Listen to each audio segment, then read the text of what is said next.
This is a subject near and dear to my heart, a way to communicate quickly and rocket boost connection, metaphorically speaking.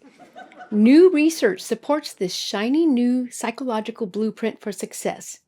Get ready to level up your business prospecting game, become a communication ninja using metaphors. First, a definition. A metaphor is a figure of speech that compares two things that are not related by directly referring to one thing while mentioning another. Metaphors are often used to create an analogy or a likeness, and they're not meant to be taken literally. For the past 30 years, metaphor and story have been a big part of how I communicate with entrepreneurs. Many of you have heard me suggest that you eat the frog first. That is, get the worst task out of the way first thing.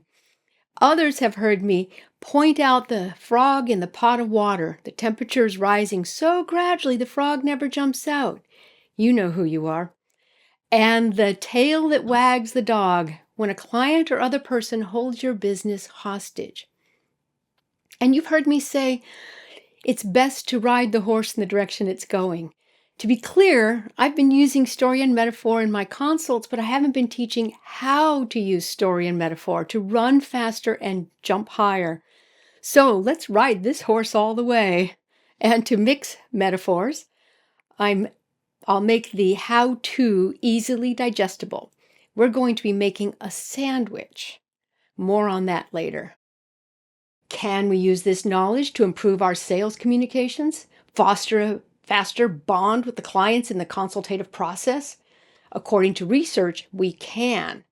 As it turns out, metaphors tap into the right brain, the I like this center of the brain, and they bypass the judgy part. Dan Pink mentioned this back in 2004, that this is the direction we must go to cut through the noise. In short, he said, we must become proficient in right brain directed thinking and master aptitudes that are high concept and high touch. Nearly every commercial uses this tactic.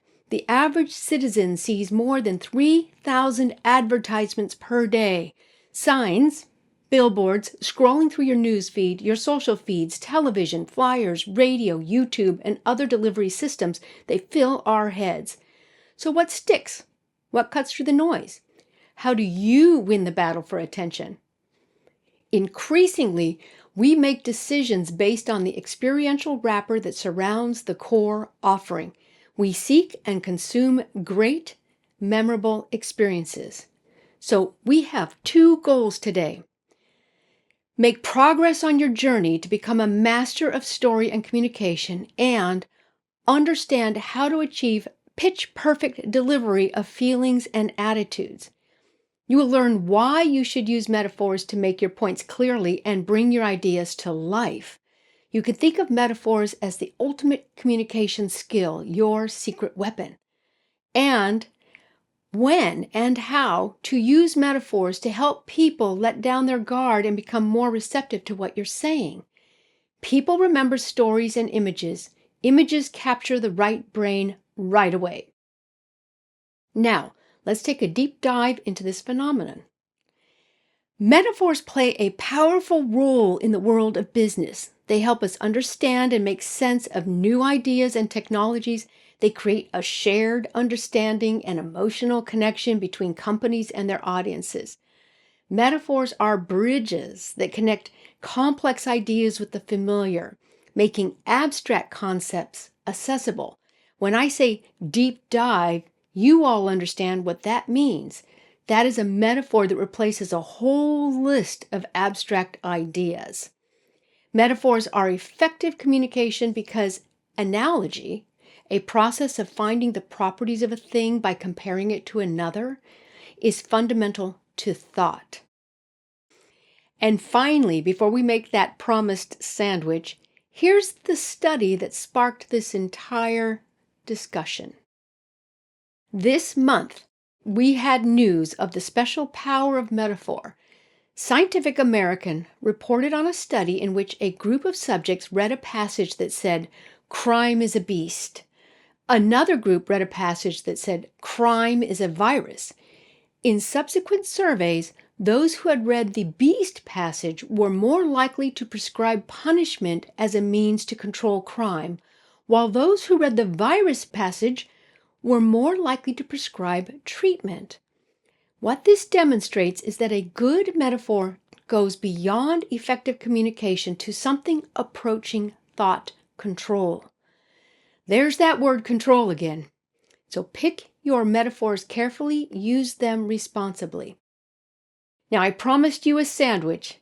You need to sandwich your metaphor between a persona and a delivery style. That creates the alchemy, pure gold, like butter, when it comes to conveying complex or lofty ideas. So let's get cooking. What are personas?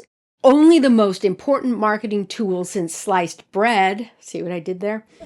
To understand personas, we must get to the heart of marketing. And for that, I invented another handy acronym to keep us on track. Marketing has many different seeds spread far and wide so that there is hopefully something for everyone. With branding, you are creating a halo around your brand. That is an honorable, attentive, lively organization. Tom Peters said it very well. As a consumer, you want to associate with brands whose powerful presence creates a halo effect that rubs off on you. With respect to marketing, have you ever planted a seed and forgotten to water it? You know there's more work to growing beautiful flowers, a metaphor for your brand halo, of course, than just dropping a seed in the ground. When the ground's dry, we water it. When it's cold, we protect it.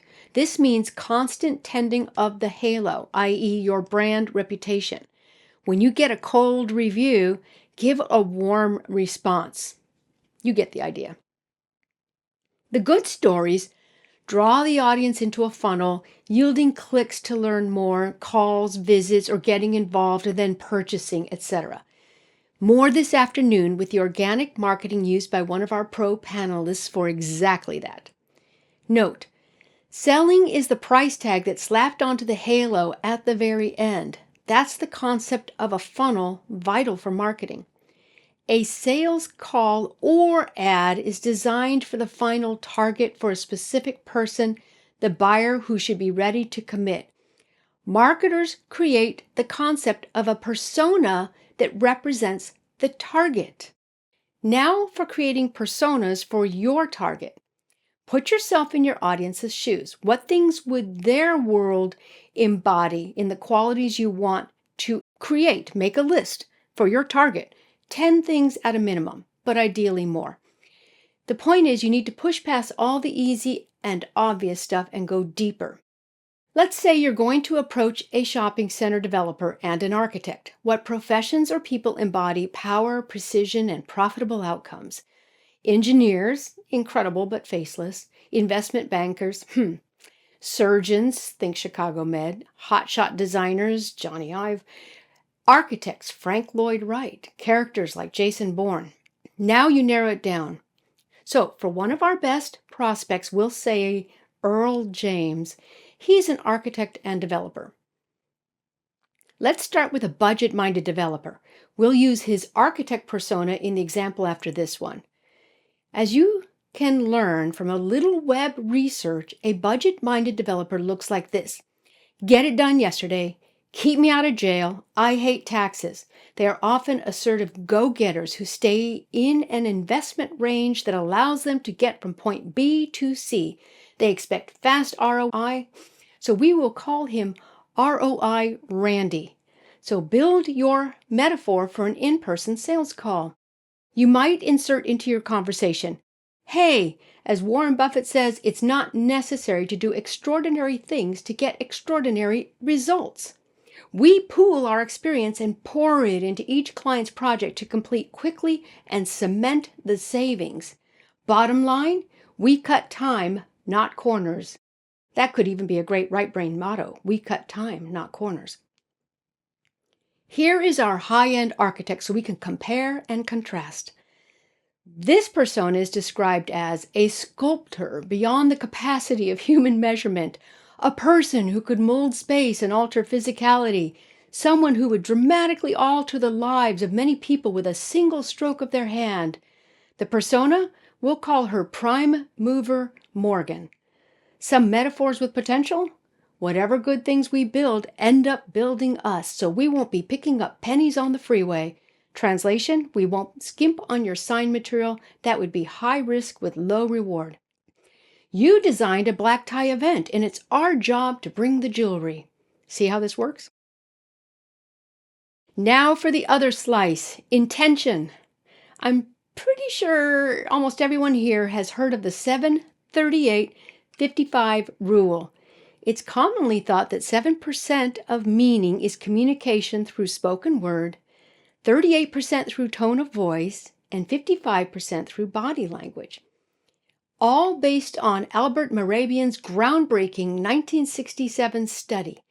Only there's one problem with this handy, memorable rule. As it's usually understood, it's simply not true. But don't ditch it entirely. A correct understanding of the 7-38-55 rule can give an instant boost to your emotional intelligence and a leg up in all sorts of tricky but important everyday situations. Because that's not actually what Mehrabian had said. The experiments that underpin the rule weren't looking at sales pitches or interviews. They were focused specifically on situations where people were talking about their feelings and their words and expressions didn't line up.